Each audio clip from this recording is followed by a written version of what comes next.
Hello, everyone. Welcome once again to A.O.S Group. And here we'll talk about everything related to language studies for those who are perfecting their English language or learning the French language, the Spanish, the German, or even Chinese.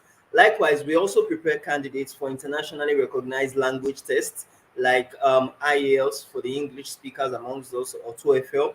We also prepare French students for French-based exams like TEF Canada, like TCF Canada. And lastly, if you are working on your immigration or your visa applications, we can assist you for those who are working on Canada immigration, on the UK, the US, Germany, or France. Now, as you know, it every day we always come on board to actually talk about questions that we are asked by our attendees during the webinars that we do always run. And today is not going to be different. At exactly 3 p.m. West African time or 9 a.m. Pacific Standard Time, we always have our live Q&A sessions. So if you have any questions relating to the topic for today, you can actually drop it in the comment section or in the live chat section of this video. So today we are going to be answering the question 270, which was asked by one of our attendees. And he said, what are the procedures to live and work in Canada? And the person said, I am a skilled artist, a photographer, a graphic designer with BA in education of creative arts. And the question was asked by Okikiolu Odubiyi Samson from Nigeria. And as you know, these questions are always extracted from our JAPA to Canada in 2023 webinar Q&As. So this question is a typical question that is always asked by many of our attendees, especially when they want to just get started with working on Canada immigration. And we have answered something similar before on this channel, but to reiterate and to specify for people that are into artists or arts and creative arts now, or are artists or photographers or graphic designers, we will first talk about the first question, the procedures you could use to live and work in Canada, and now streamline it to exactly the fields of creative arts. So that being said, firstly, if you want to know the procedures or the steps to follow to live and work in Canada, they are very much known by a lot of people. Firstly, you have to actually know your eligibility. Do you understand? So you have to determine how eligible you are for each of the different permits or the visas or the um, permanent residency programs. And I'll tell you, there are tons out there. We have about 80 to 100 different programs and visas and permits you could use to actually relocate, especially to Canada. But for you to know the one that best suits you, the one you are eligible for, and you would have higher chances of getting selected under, we would always advise new applicants to always run what we call our pre-evaluation process. And this pre-evaluation process in our own company would allow you to know, firstly, the 2 to 3 different programs you're eligible for. Also, you'll be able to know the cost of the fees in terms of how much you would pay um, to third parties for working on, maybe for instance, if you need educational credential assessments, if you need to write language tests like IELTS, or if you even need to actually just get a job in Canada. So that is the very first thing. You need to know how eligible you are for each of the programs and the cost. You understand the cost linked to each of those programs and the detailed step that you would go through from the very beginning of the process to the end. Now, after finding out your eligibility, if you want to do your pre-evaluation process, you can actually reach out to us. You can go on our website, aosacademy.com/migration-agency, and in that link, you will see our pre-evaluation form, which is actually for free, and you can actually initiate the process by applying for the process. Now, after you have done that eligibility um, first step, the very first step that is very important, the next thing is for you to now choose an immigration program. In our pre-evaluation process, for instance, we have stated that we are going to choose quite some programs for you, or some permits or some visas you can pursue. Do you understand? And those different programs are always based on your own particular scenario. Take, for instance, as an artist or a photographer, one of the programs that are actively looking for people of your skill set are the provincial nominee programs, the PMP programs. They are looking for someone that is like an artist, a photographer, you understand, already in Canada, a graphic designer, people that are into the tech industry. Now, apart from the provincial nominee program, another program you could actually qualify for, you understand, is the work permit. It's a permit under the temporary residency pathway that you can use to actually go to Canada and live there and also work there temporarily. So the work permit is also a very good way you can use to relocate to Canada. And the popular one people know, the express entry, which is the umbrella program for a program we know, which is the Federal Skilled Worker Program. You could also use that to get to move to Canada as an artist or a photographer or a graphic designer with your BA in education degree certificate. So these are programs that, based on what you just said, we just brought in, you understand, we just brought it up. But for each of these programs, you need to now know what are the criteria that each of these programs require. Do you understand? Are you fit? Because you may, if we look at it on a peripheral basis, you may qualify for some of these programs, but when we go in depth, we may see that it's best for you to go through other programs than these programs. And that's why it is necessary for you to run the pre-evaluation process. And in the pre-evaluation process, you'll be given a form that you feel that would assist us to know that, okay, this is what you have, you understand, in terms of an applicant, and this is what the Canadian immigration body are actually looking for. So it's still very important for you to go through the pre-evaluation process. Now, apart from choosing an immigration program, which is the second step we talked about, the next thing is for you to submit your application. And that is if, for instance, you are going through the normal permanent residency programs. Do you understand? If you are going through the permit program, it may be different. You may need to first of all get a job offer. In other words, you need to apply for jobs. And because the way Canada actually works is quite different. Without you getting a job in Canada yet, you can't get the so-called work permit. Do you understand? So you need to apply for work permit. You need to apply for a job first. Do you understand? And get what we know as a valid job offer, which is going to be given to you through the use of a letter or a contract. Do you understand?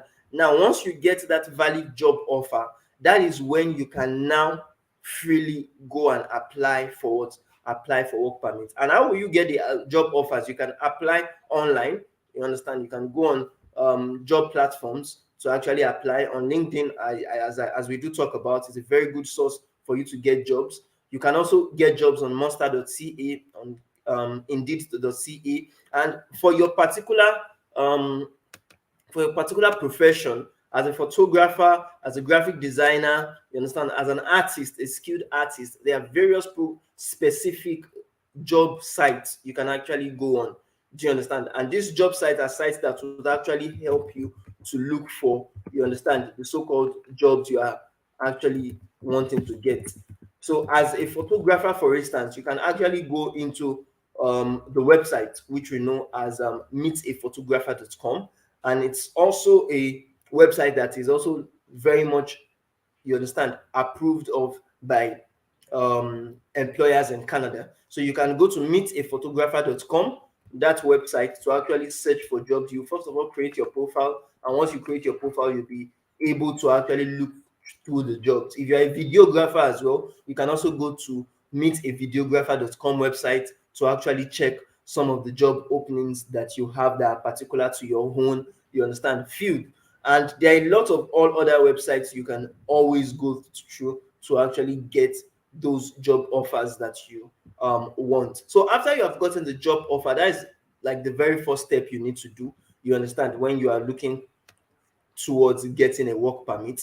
It is after you have gotten that job offer with the letter, that is when you can now actually process your work permit. And once you process, when you're in the process of working on your work permit, then you will be asked series of questions, either online or either in a Canadian visa office. Do you understand, about why you want to actually get the job in Canada? They would ask you questions, series of questions. It's not going to be a kind of interview. It's not an interview. You would either be applying online or applying physically, you understand, through the use of mailing platforms. Maybe you can mail your details or your documents to them, you understand, in a Canadian visa office. But basically, you are to apply for that work permit.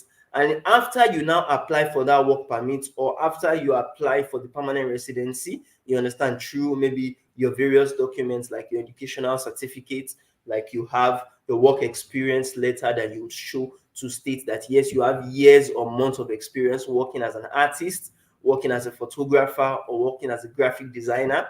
Then you will still also show, you understand, that you can actually communicate in that community through the use of language, either the English language or the French language that you know already. You understand? And it's not compulsory for some employers, and some employers may necessitate you to actually go for internationally recognized tests like IELTS, TEF Canada, or TCF Canada. So if you want to actually prepare for any of those exams, you can also reach out to us on our website, aosacademy.com, to learn how you can actually prepare for those languages. ftc.aosacademy.com is our online school. So on that online school, you can always go there and learn more about how to prepare for those examinations. Now, after this, after you have applied for application for your work permit or for your permanent residency, people always fail to understand that it doesn't end there.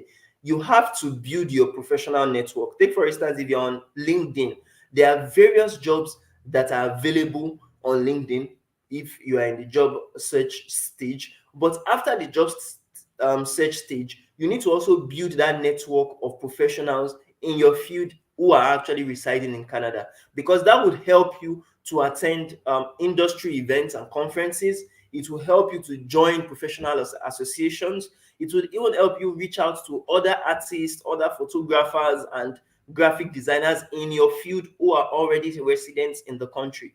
And this, I would always emphasize on it, because most times we always fail to understand that the more you communicate, the more you network with people, especially people in the country you want to reside in, you understand, the better your chances of getting a job offer, or the better your chances of fast tracking, you understand, your application and actually landing there. So because it will help you to, you understand, communicate with them, and once they like you, they like things related to what you are doing, you understand, they can actually serve as a good reference point during your application process, good reference point during your job search, and it could actually fast track things for you, you understand, as soon as you build that professional network. Now, lastly, I would say for those of us who are perhaps like me, and they are not people that really like working full time, you understand, with other companies, or if you want to actually set up your own, you understand, your own practice, you can actually consider self-employment. The fact you are going to a new country does not mean that you cannot continue your job or continue your business in that particular country. You can set up an enterprise or a company over there, you understand, and still be practicing or doing what you know how to do best while you get there. So sometimes it may be fruitful for you to consider self-employment if you have a very strong portfolio and you have skills to run and own your own business. You can actually consider starting your own, you understand, whether be it your own creative art studio, whether your photography studio, your design studio, anything whatsoever that you want to create, you can always definitely start it. And how would you do that? Definitely, you have to research on the legal requirements that would require you to start up a business in Canada. Do you understand? And you also have to obtain the necessary permits and licenses if you need to actually obtain them for your own particular business. And it still falls back to what we were talking about previously. Once you are building your professional network already, it will be much more easier for you to set up something in the country that you are residing, because you could have learned from other artists, other photographers, other graphic designers that have set up their own freelance, you understand, business over there, and you'll be able to learn from their own experiences, how they have gone through starting afresh and, you understand, building their own business or physical presence in Canada. So I hope that helps you. Lastly, if you want to actually know more in depthly about the procedures for learning, for living or for working in Canada, you understand, because most of these procedures always vary based on the program you actually apply for, the permit you applied for, the visa you are applying for. So it's always good to research online and also consult with an expert, someone that already knows how to go about this, representatives that could be of immense benefit to you to meet the required, you understand, the required eligibility criteria, and to also go through the various procedures or processes in your immigration program. So you can always reach out to us because we have series of representatives that could assist you. You can contact us on our Nigerian number or on our Canadian number, or even send us an email on admin@aosacademy.com. So I hope that answers your question for today, Mr. Okikiolu. If you have any further questions, drop it on the live chat section or the comment section of this video. And we really appreciate you joining us today. Do consider subscribing to this YouTube channel. Hit on the notification bell to get notified anytime we drop your content, and like and share this video